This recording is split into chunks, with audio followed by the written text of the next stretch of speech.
Bueno, buenas tardes, queridos asistentes. Para la siguiente charla tendremos la colaboración del doctor radiólogo eh, Carlos Giros Tovar. Doctor, el espacio es todo suyo y bienvenido. Gracias. Bueno, muy buenas tardes a todos. En el día de hoy nos compete hablar un poco acerca, en mi especialidad, acerca de una patología que hoy por hoy está tomando demasiada importancia y por supuesto requiere del apoyo diagnóstico de la imagenología y como lo es el traumatismo cráneoencefálico. Entonces, en el día de hoy, bueno, vamos a compartirles pantalla. Vamos a hablar entonces acerca de la neuroimagen en el trauma cráneoencefálico.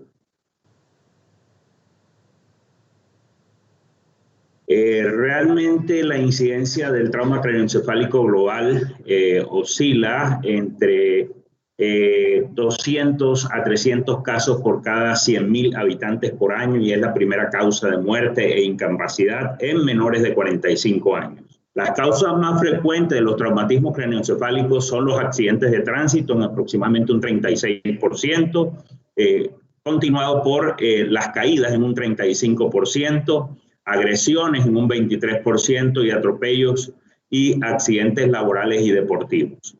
El traumatismo cráneoencefálico se asocia en un 21% generalmente a otros tipos de sustancias como las sustancias psicoactivas, dentro de las cuales es el alcohol la que tiene mayor implicación en la causalidad de los traumatismos cráneoencefálicos. De acuerdo con la gravedad, el 80% de los traumatismos craneales atendidos en la urgencia son clasificados como leves. Solo un 10% son considerados moderados y otro 10% es considerado como severos. Pero ojo allí, pueden llegarle a usted como médico de urgencias un paciente que en condiciones normales ustedes tengan una perfecta comunicación con este paciente, que neurológicamente, de acuerdo a su evaluación clínica, no esté tan comprometido, pero al paciente que ha sufrido un traumatismo cráneoencefálico per se hay que hacerle una excelente evaluación y someterlo a observación, y ya nos daremos cuenta por qué. Debido a que el curso del traumatismo cráneoencefálico va evolucionando a medida que va pasando el tiempo. El 10% de los pacientes con trauma cráneoencefálico sufre una lesión cerebral mortal. Y entre el 5 y 10% de los pacientes que sobreviven a un neurotraumatismo sufre déficits neurológicos graves y permanentes. Algunos tienen déficits sutiles y entre el 20 y 40% sufre algún grado de discapacidad moderada. Les voy a compartir en nuestro país, en Colombia, un análisis que hizo el Instituto Nacional de Medicina Legal. Básicamente tomaron corte a 30 de septiembre y evaluaron los años 2015 y 2016. Las lesiones producidas entre enero del 2015 y septiembre del 2016, donde obtuvimos en este periodo una mortalidad por accidente de tránsito de 4.493, y lo comparamos con el periodo igual comprendido entre enero y septiembre del 2016, donde la mortalidad ascendió en un 12% y con un total de 5.040 muertes por accidente de tránsito. Aquí tienen ustedes la evolución de la causalidad real del vehículo de acuerdo al medio de transporte utilizado, y vemos que la motocicleta hoy cumple o ocupa un porcentaje bastante mayor en la fatalidad de este tipo de accidentes. Entonces, el vehículo que mayormente se implicó en esta accidentalidad fue la motocicleta y ocupó un 51%. La otra condición es la de peatón, un 25%. Y básicamente el Pareto de la mortalidad en accidentes de tránsito la ocupó realmente el accidente en vehículos. Los departamentos con mayor número de muertes en lo corrido del 2016, el mayormente afectado, el mayor afectado lo vieron que era quien se trasladaba, el usuario que se trasladaba en motocicleta, ocupando un 51%, y aquí tienen la distribución por departamentos, siendo Valle del Cauca quien ocupara el primer puesto en accidentalidad en ese periodo comprendido entre enero del 2015 y septiembre del 2015, comparado con el mismo tiempo, enero a septiembre de 2016. En Colombia aproximadamente fallecen 15 personas al día por accidente de tránsito. Se corrobora con lo que ha pasado en enero de este año, donde el Instituto de Medicina Legal en su boletín estadístico mensual nos refleja que existen muertes violentas en el 2019 comparado con enero de 2020, siendo la causalidad por accidente de tránsito la que ocupa el segundo lugar, observándose un incremento de 393 durante enero del 2019 a 478 al compararse con enero del año 2020. Observándose un notorio incremento de aproximadamente 25%, y lo que decíamos que aproximadamente se están muriendo 15 personas diarias por accidentalidad asociada a mortalidad, asociada con accidentes de tránsito. Pero yéndonos ya a lo que nos compete de qué y cómo evaluar el traumatismo cráneoencefálico por imágenes. Decimos, ¿cómo debemos evaluar el traumatismo cráneoencefálico por imágenes? Tenemos unas opciones en la actualidad, las cuales son la radiografía simple, la tomografía computada y la resonancia magnética. La radiografía simple sencillamente nos va a servir más que todo la indicación que tiene, dado a su baja sensibilidad y especificidad, nos va a aplicar solamente para la evaluación de las fracturas deprimidas. Pero es la tomografía computada la técnica de imagen que hoy por hoy se impone para la evaluación inmediata del traumatismo cráneoencefálico. La tomografía computada debemos evaluarla básicamente en las dos ventanas. Tan importante es la ventana de cerebro como tan importante es la ventana ósea. No solo nos debemos conformar con las imágenes axiales. Los equipos han evolucionado tanto que los software nos permiten hacer y realizar reconstrucciones multiplanares para obtener, además de los planos axiales, los planos coronales y los planos sagitales, de manera que podamos evaluar muy a fondo la realidad de lo que puede estar pasando en ese encéfalo que está comprometido. Y no debemos dejar a un lado la evaluación de la ventana de cerebro, teniendo en cuenta que la mayoría de estas lesiones se acompañan de compromiso de la tabla ósea. Entonces, las fracturas se asocian muy frecuente a las lesiones encefálicas como tal.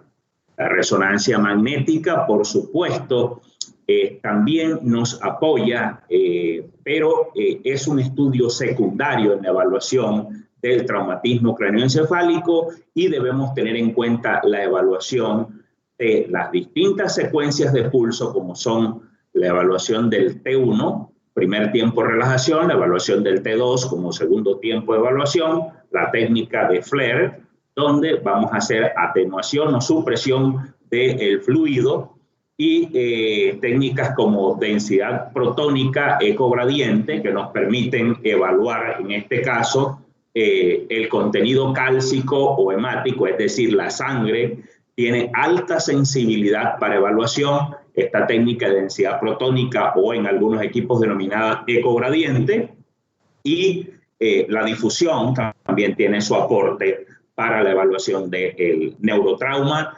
que ya en las próximas imágenes vamos a poder evaluar. Indiscutiblemente, la tomografía computada es el instrumento más utilizado, la técnica de imagen más utilizada en todo el mundo en los traumatismos cefálicos. La resonancia magnética, como lo decíamos anteriormente, es una modalidad secundaria y utilizada en la fase aguda tardía o subaguda de las lesiones cerebrales, y permite la evaluación de la extensión de las lesiones hemorrágicas y no hemorrágicas y establecer un pronóstico a largo plazo. Acuérdense que la técnica de resonancia magnética nos va a permitir evaluar los protones de hidrógenos, y de acuerdo al estado de degradación de la hemoglobina, así va a tener el comportamiento del hematoma. Ok, desde fases donde vamos a observar el sangrado o ese sangrado o ese hematoma muy oscuro, es decir, hipointenso, a fases donde vamos a evaluar ese hematoma muy brillante o hiperintenso.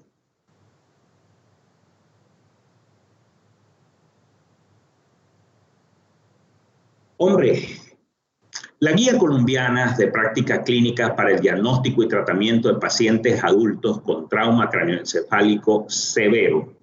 Este artículo fue publicado en la revista Neurociencias en Colombia, en su volumen 23. Es la revista oficial de la Sociedad Colombiana de Neurocirugía. Tiene unas recomendaciones específicas para el manejo inicial de urgencias en el paciente adulto con traumatismo craneoencefálico severo, y dice a cuáles pacientes con trauma craneoencefálico se le debe realizar una tomografía computada de cráneo.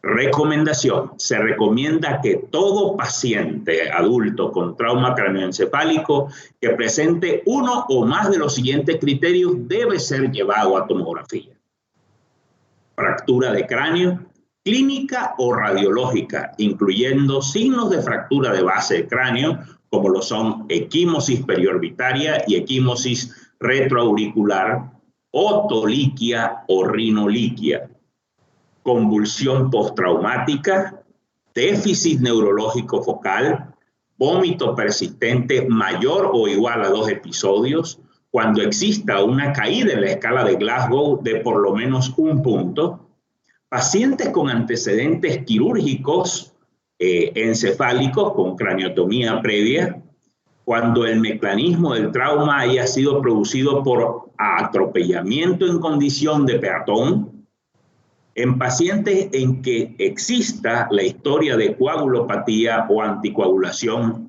farmacológica, pacientes con sospecha de intoxicación, o cuando se presenten caídas de altura mayor de 1.5 metros, en aquellos pacientes que ustedes encuentren amnesia retrógrada mayor de 30 minutos y o anterógrada, pacientes con edad mayor o igual a 60 años, en aquellos pacientes que tengan cefalea severa o en los que ustedes encuentren visión borrosa o diplopía.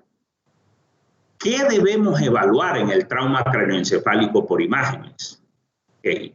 Usted lo primero que tiene que hacer, si tiene una imagen de tomografía o de resonancia magnética, y como ya dijimos, el estudio inicial debe ser la tomografía computada, lo primero que tiene que centrarse es en mirar el cerebro. ¿Y qué va a mirar del cerebro? Primero, mire la línea media. Concéntrense en evaluar si existe cualquier desplazamiento de la línea media, y debe hacerse sospechar de una lesión con efecto de masa en el lado que desplaza dicha línea media. Ojo, no existen lesiones cerebrales que desplacen la línea media hacia ellas. Si ustedes encuentran una desviación del septo interventricular y el tercer ventrículo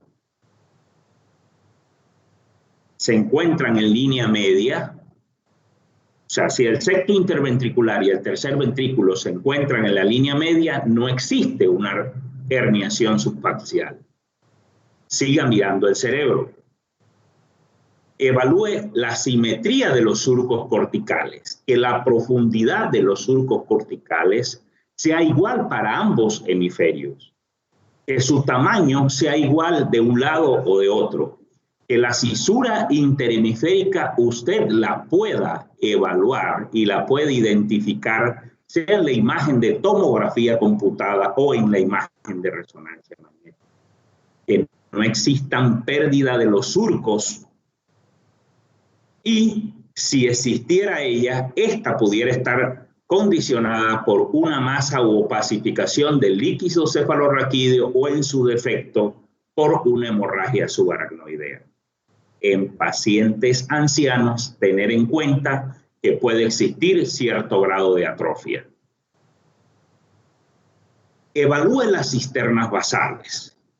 Si hay alguna distorsión de los espacios de líquido cefalorraquídeo, principalmente evalúe la cisterna cuadrigeminal, la cual tiene una apariencia de sonrisa, pero también evalúe la cisterna supracelular, la cual tiene una apariencia de pentágono o estrella de David. Siga mirando el cerebro, evalúe el cuarto ventrículo, céntrese en la fosa posterior, identifique los hemisferios cerebelosos y allí en la mitad de los mismos va a encontrar el cuarto ventrículo. Este no debe mostrar ningún grado de desplazamiento. Evalúe los ventrículos laterales, que existan simetría en los mismos, que la disposición de las astas frontales sea de aspecto puntiaguda o afiladas y no abombadas.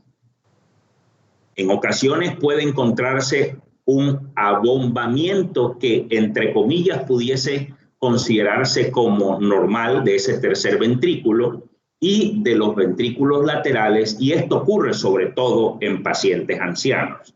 Esto hay que tenerlo en cuenta. En la resonancia magnética, ¿cómo podemos identificar las distintas secuencias de pulso? Básicamente, céntrese en los cortes axiales y usted tiene las secuencias de pulso basadas en T1 y la otra secuencia de pulso que es la potenciada en T2. En el T1 usted va a observar que la grasa, es la que estamos señalando, tiene una alta intensidad de señal. En el T1, el líquido cefalorraquídeo que se dispone a nivel de los ventrículos laterales, a nivel de los surcos corticales y del espacio subaracnoideo, es completamente oscuro.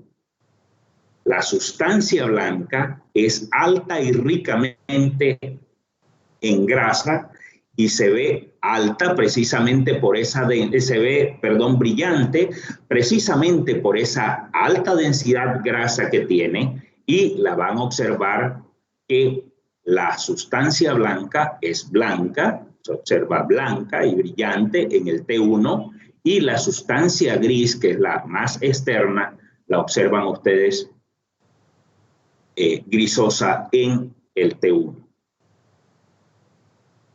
El T1 proporciona un excelente detalle de la anatomía.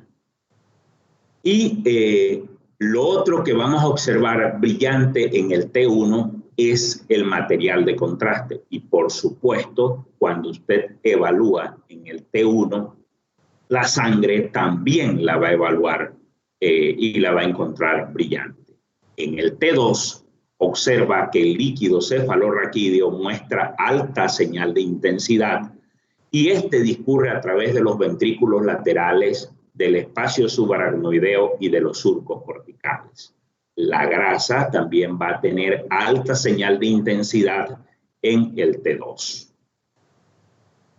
El traumatismo craneoencefálico se puede clasificar primero según la integridad en cerrados y abiertos, la severidad utilizando la escala del coma de Glasgow, que básicamente utiliza 3 parámetros, los cuales son apertura ocular, mejor respuesta motora y mejor respuesta verbal, y de acuerdo a ello lo vamos a clasificar en leve, moderado y severo, es la más utilizada, pero algunos autores han incluido la alteración de la severidad del Glasgow como mínimo cuando encontramos un Glasgow de 15 sin pérdida del conocimiento y hasta como crítico cuando encontramos un Glasgow de 3 a 4. ¿Ok? Desde el punto de vista cronológico, es decir, el momento en que aparecen los hallazgos, podemos clasificar el traumatismo craneoencefálico con lesiones primarias y lesiones secundarias. En las lesiones primarias tenemos lesiones del cuero cabelludo, algunos incluyen las lesiones del cuero cabelludo, pero otros autores hablan de las fracturas, hemorragias extraaxiales, dentro de las cuales tenemos el hematoma subdural y el hematoma epidural, y la hemorragia subaracnoidea, y las lesiones intraaxiales, dentro de las cuales están la lesión axonal difusa, la contusión cortical, el hematoma intraparenquimatoso, la hemorragia intraventricular y las hemorragias del plexo coroideo. Algunos autores, como les decía, excluyen las lesiones del cuero cabelludo como lesiones primarias y las clasifican como lesiones de los tejidos blandos. Y las lesiones secundarias, dentro de las cuales encontramos las herniaciones, el infarto y las hemorragias secundarias, el edema cerebral difuso y las lesiones por hipoxia. Entonces, dentro de las lesiones primarias, podemos evaluar, como encontramos aquí, las lesiones de los tejidos blandos, en las cuales podemos encontrar desde el edema hasta, como es este caso, podemos evaluar que se observa una alta densidad, es decir, hiperdensidad a nivel subgaleal por debajo del cuero cabelludo, asociado con un hematoma subgaleal,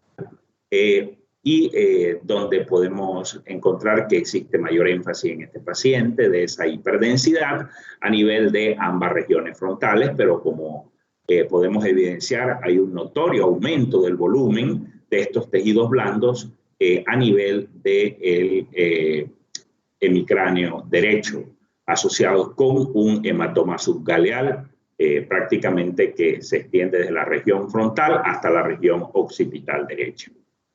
En la imagen subyacente podemos encontrar igualmente unos estudios de tomografía, todos están en corte axial, donde podemos evaluar otras lesiones de los tejidos blandos, como es un pequeño hematoma subgaleal frontotemporal derecho, y hay una herida incisa frontal izquierda, y en esta imagen también en corte axial de tomografía podemos evaluar el enfisema, la presencia de aire, y edema de los tejidos blandos a nivel subcutáneo, tanto en las partes blandas de la región frontal como periorbitarias.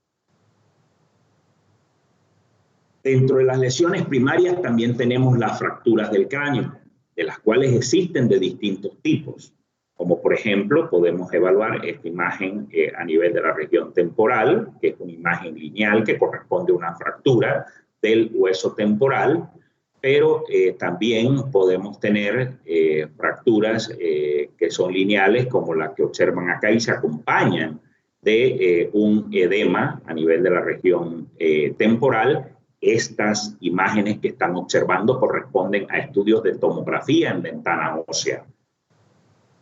Podemos observar igualmente en estos cortes axiales de tomografía en ventana ósea donde existen unas fracturas deprimidas en esta imagen de tomografía computada en corte axial a nivel frontal y en esta otra imagen a nivel parieto occipital derecha. Pudiesen también encontrar en algunos pacientes fracturas que son diastásicas. Estas dos imágenes que tenemos en la parte media de la diapositiva corresponden a imágenes de proyecciones laterales de radiografías simples, donde observamos una fractura diastásica occipital, y al igual tenemos esta otra imagen donde podemos observar una fractura diastásica parieto-occipital derecha.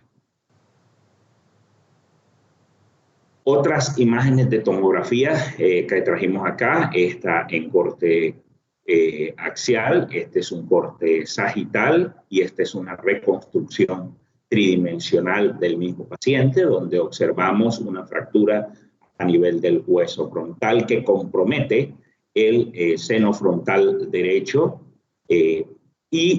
Otra cosa que quería comentarles, que el traumatismo craneoencefálico en un porcentaje también se asocia a lesiones craneofaciales y de la unión, sobre todo cráneo-cervical, y por ende debemos evaluar también la columna cervical, sobre todo porque puede acompañarse de lesiones de C1 y C2. ¿Okay?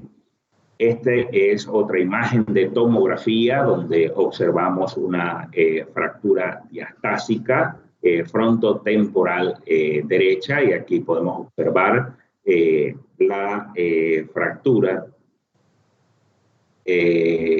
diastásica en reconstrucción tridimensional. Otra imagen de tomografía en corte axial, donde observamos un compromiso del seno maxilar izquierdo, ¿ok? Donde observamos esta fractura a nivel del piso de la órbita en la reconstrucción tridimensional. Otra de las lesiones primarias que se categorizan son el hematoma epidural. El hematoma epidural tiene morfología lenticular, es espontáneamente hiperdenso, como lo pueden observar en estas imágenes de tomografía en los distintos planos anatómicos. Generalmente es de aspecto lenticular o biconvexo, no cruzan las suturas, pero sí los senos venosos, y se producen con frecuencia en las fracturas del temporal por laceración de la arteria meningea media. La mayoría son hiperdensos. Cuando hay densidad mixta, sugieren la presencia de hemorragia en distintos estadios, y son los de peor pronóstico. Y precisamente porque son de peor pronóstico, porque son de origen arterial, y por ser de origen arterial, ellos van evolucionando en tiempo. Podemos tener pequeños hematomas epidurales que pudiesen avanzar con el transcurso del tiempo. Se dice que el pico alcanzado por el hematoma epidural sucede a las 36 horas. Por ende, cuando usted obtiene un estudio de tomografía inicial, debe hacerlo a la llegada del paciente al consultorio del servicio de urgencias, y posteriormente, a medida que evolucionamos en tiempo y dependiendo de las condiciones clínicas del paciente, debe enviársele un estudio tomográfico control. En estas imágenes de tomografía computada pueden observar donde existe un compromiso temporoparietal de una imagen hiperdensa biconvexa o de aspecto lenticular por un hematoma epidural. Recuérdense que el hematoma epidural va a estar localizado entre la tabla ósea y la dura madre, ¿ok? Y condiciona un importante efecto de masa tanto sobre el parénquima subyacente y produce obliteración de los surcos corticales, como lo pueden observar aquí, como también llega a producir desplazamiento de la línea media, colapso inclusive del sistema ventricular lateral respectivo y dilatación del sistema ventricular contralateral. Aquí pueden observar ustedes una evolución en un paciente que ha sufrido accidente de tránsito, 32 años de edad, donde a nivel frontal izquierdo, ustedes están observando una imagen hiperdensa frontal izquierda de aspecto biconvexa, pero la mayor extensión la alcanza a las 6 horas, donde observan el efecto de masa que condiciona al parénquima subyacente del lóbulo frontal izquierdo, acompañado de edema y disminución en la amplitud de los surcos corticales. El hematoma subdural tiene morfología de semiluna, cruza las suturas, pero no los senos venosos, aparece generalmente en la zona de impacto, y en la zona opuesta, por fenómeno de golpe y contragolpe, son generalmente de origen venoso. Más frecuente es evidenciado en la población anciana y resulta del estiramiento o desgarro de las venas corticales que atraviesan el espacio epidural. La epidemiología es que el hematoma epidural generalmente ocurre en pacientes jóvenes. Por el contrario, el subdural es más de pacientes ancianos. En la fase aguda son hiperdensos y pueden evolucionar hacia la cronicidad, haciéndose hipodensos e inclusive en algunos casos podemos encontrar calcificaciones. Pueden observar ustedes en esta imagen de tomografía donde encontramos una importante lesión, de aspecto de semiluna, que se extiende desde la región frontal hacia la región occipital derecha, condicionando obliteración de los surcos corticales cuando los comparamos con el lado contralateral. Pueden observar ustedes acá en este otro paciente una colección hiperdensa con aspecto en semiluna que condiciona borramiento de los surcos corticales al compararlo con el hemisferio contralateral. Producen un importante efecto de masa, inclusive una herniación, y colapsa el ventrículo lateral derecho, produciendo discreta dilatación compensatoria del ventrículo lateral izquierdo. Ustedes pueden observar acá lo que decíamos, podemos observar un hematoma subdural inclusive en ambos hemisferios, como lo observan acá, pero ya esta es una evolución hacia la cronicidad, donde encontramos que el hematoma pasa de una fase hiperdensa, como lo observamos en este estudio, a una fase que es prácticamente isodensa con respecto al líquido cefalorraquídeo, como lo podemos observar acá. Este es otro paciente donde podemos evaluarlo a través de resonancia magnética en secuencias potenciadas en T2, donde estamos observando un nivel líquido y en esa colección, fíjense que esta colección en la parte anterior es mucho más hiperdensa que hacia la parte posterior debido a los distintos grados de degradación de la hemoglobina, pero corresponde a una colección de apariencia semilunar que compromete desde la región frontal hasta la región occipital derecha, produciendo inclusive un desplazamiento de las estructuras de la línea media y colapso del ventrículo lateral derecho, con una dilatación compensatoria del ventrículo lateral izquierdo. Pueden observar ustedes también en este otro paciente esta colección estructural fronto-occipital derecha condiciona disminución importante de la amplitud de los surcos corticales, mientras que, y además, colapso del ventrículo lateral derecho con desplazamiento de las estructuras de la línea media mayor de 5 milímetros. Observándose, al comparar con el hemisferio contralateral, una amplitud normal de los surcos corticales. La hemorragia subaracnoidea traumática es la otra lesión primaria que podemos encontrar en los traumatismos craneoencefálicos, y los hallazgos básicamente están dados por hiperdensidad a nivel de los surcos corticales y del espacio subaracnoideo, al igual que de las cisternas basales y la cisura interhemisférica, tanto anterior como pudiesen encontrar también a nivel posterior. Pero fíjense que todas las cisternas están ocupadas por sangre, que la sangre la van a ver hiperdensa. Acuérdense siempre que la sangre la pueden comparar con la densidad de la tabla ósea, ¿ok? Y son básicamente isodensas.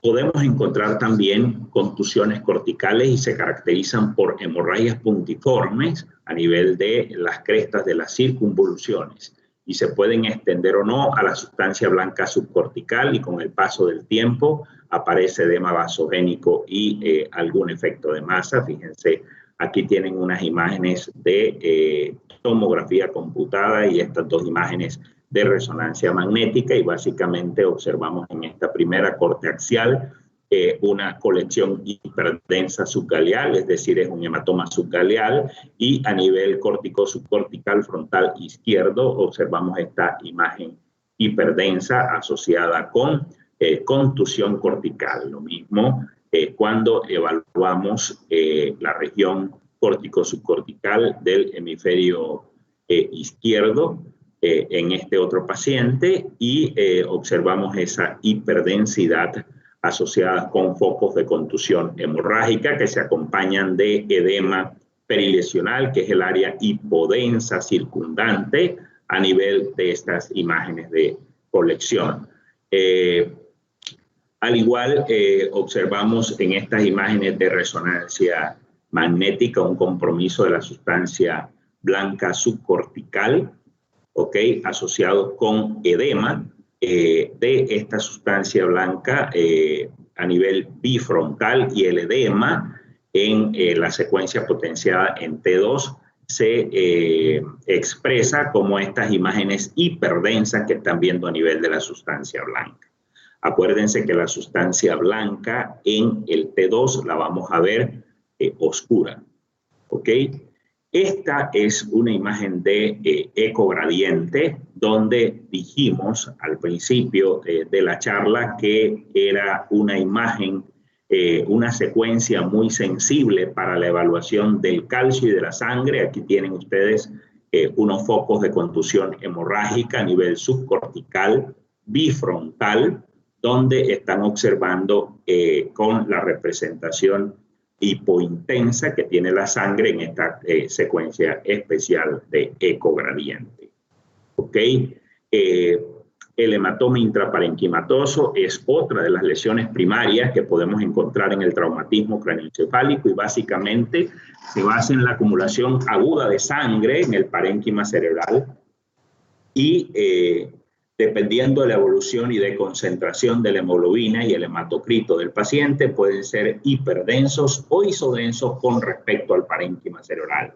Es por ello que vamos a encontrar, por ejemplo, en esta imagen de tomografía computada, una importante colección intraparenquimatosa a nivel occipital derecho que condiciona un colapso del sistema ventricular lateral respectivo, con una colección además subdural agregada y un importante sangrado a nivel del asta posterior del ventrículo lateral izquierdo y un pequeño sangrado intraparenquimatoso izquierdo. Obsérvese también el importante desplazamiento de las estructuras de la línea media y efecto de masa por edema del sistema ventricular lateral derecho.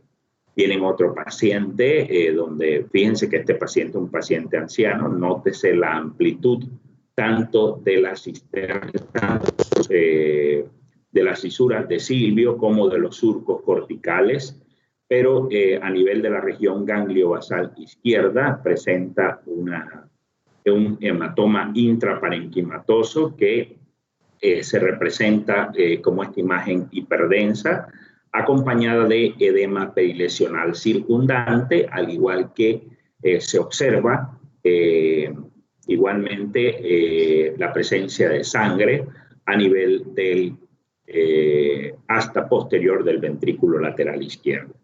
Esta es una imagen de resonancia magnética corte axial en secuencias potenciadas en T1, donde estamos observando una colección hiperintensa a nivel de la sustancia blanca profunda, periventricular, la cual condiciona desplazamiento de las estructuras de la línea media, como puede observarse en la imagen, e importante área de edema perilesional.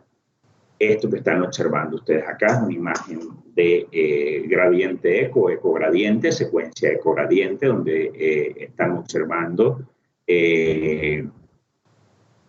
un importante hematoma intraparenquimatoso,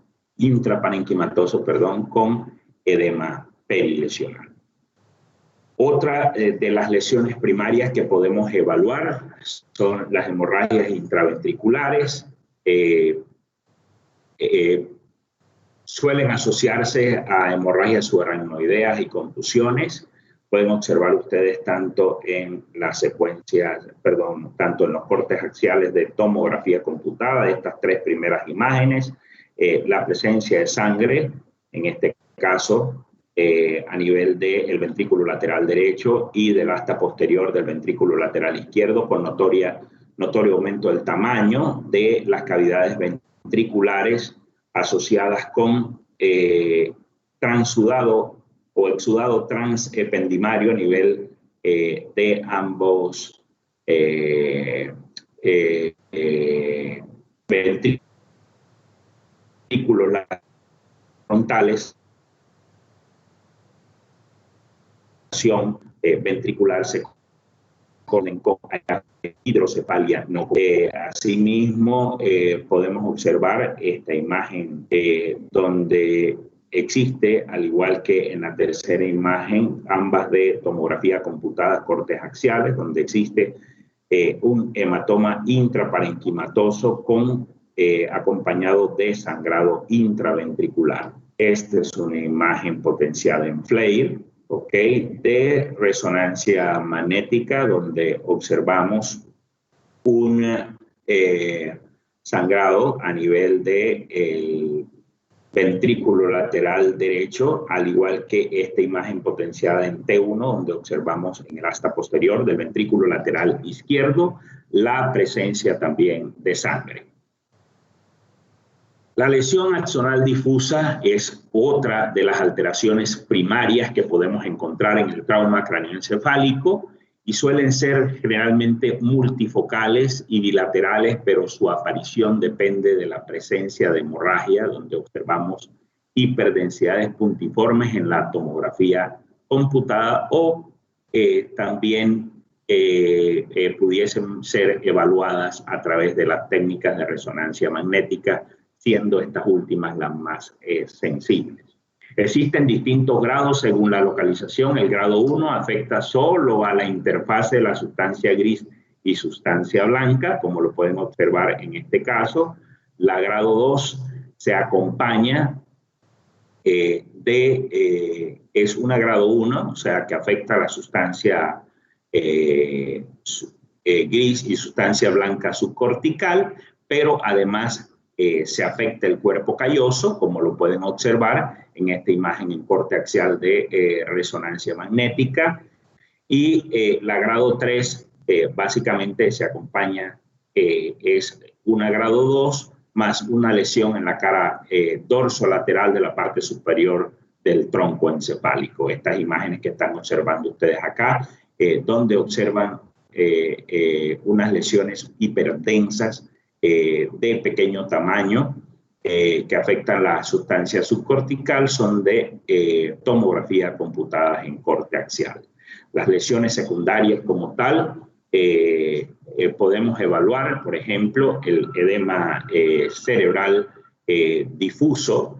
Como pueden observar ustedes aquí, básicamente el cerebelo se encuentra isodenso con respecto al tejido supratentorial, y además de ello existe una pérdida de los surcos corticales, no hay una adecuada diferenciación entre sustancia gris y blanca, y esto corresponde a un edema cerebral difuso. Acuérdense también que dentro de las lesiones secundarias que podemos encontrar en el traumatismo craneoencefálico están las herniaciones, que es la herniación de la circunvolución del cíngulo, como lo podemos observar en esta imagen de tomografía computada observada en el lado derecho, donde existe un importante hematoma sutural con aspecto en semiluna, importante efecto de masa y desplazamiento importante desplazamiento de las estructuras de la línea media, pero también pueden encontrarse ustedes unas herniaciones transtentoriales, las cuales son herniaciones descendentes, como las que observan en esta imagen de resonancia magnética, pero también pudiesen encontrar, por ejemplo, herniaciones a través del agujero magno, que corresponde a herniaciones de las amígdalas cerebelosas, como observamos en esta imagen corte sagital de resonancia magnética. No olvidar, por favor, que también pueden existir lesiones vasculares, como por ejemplo las disecciones, los pseudoaneurismas, las roturas de algún vaso, trombosis venosa e inclusive fístulas arteriovenosas. Y llamo la atención, por ejemplo, acá en esta imagen de resonancia magnética, donde utilizamos una secuencia especial que no requiere de material de contraste, simplemente se hace una secuencia arterial, y aquí estamos viendo el polígono de Willis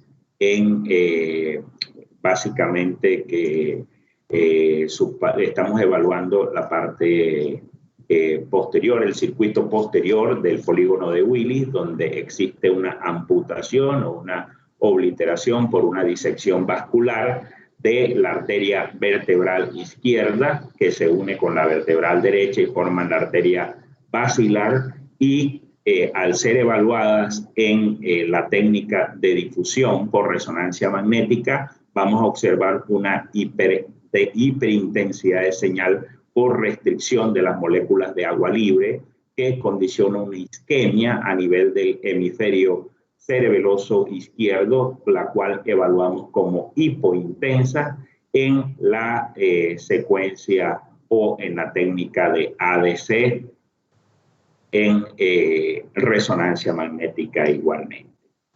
¿Okay? Bueno, espero haber sido de pronto un poco claro o que tengamos más claridad después de la revisión que acabamos de hacer. Como le digo a mis alumnos, no crean que una técnica de imagen es más importante que otra. Todas tienen su importancia y todas tienen su momento en la cual las debemos utilizar. Cuando usted esté enfrentado a un traumatismo craneoencefálico, por favor, no olvidar que la tomografía computada es la técnica de imagen inicial que debe hacérsele al paciente al ingreso a la urgencia. No olvidar que la evolución clínica marca más que cualquier técnica de imagen la evolución del paciente, y el mismo paciente, de acuerdo a su evolución, nos va a requerir a los controles respectivos que debamos realizar de las distintas técnicas de imagen a utilizar. La técnica de la resonancia magnética es la técnica de imagen secundaria a utilizar en el traumatismo craneoencefálico. La primera, vuelvo y les hago énfasis, es la tomografía computada. Recuerden hacer una muy buena historia clínica, no solo neurológica, sino de los antecedentes del paciente, y recuerden que los pacientes anticoagulados tienen mayor riesgo de sangrado. Recuerden que los pacientes que han sufrido traumatismo craneoencefálico tienen unas indicaciones precisas y se les debe realizar una tomografía computada, y por favor, el trabajo en equipo siempre es fundamental para poder llevar de la mejor manera el pronóstico de su paciente. Acuérdense que el paciente debe manejarse integralmente y no debemos actuar como islas en la atención de los pacientes. Somos un equipo de trabajo y nuestro propósito siempre es velar por la integridad de ese paciente. De antemano, muchísimas gracias al comité organizador del evento por haber tenido la gentileza de compartir un poco con ustedes acerca de la experiencia que tenemos en nuestra especialidad.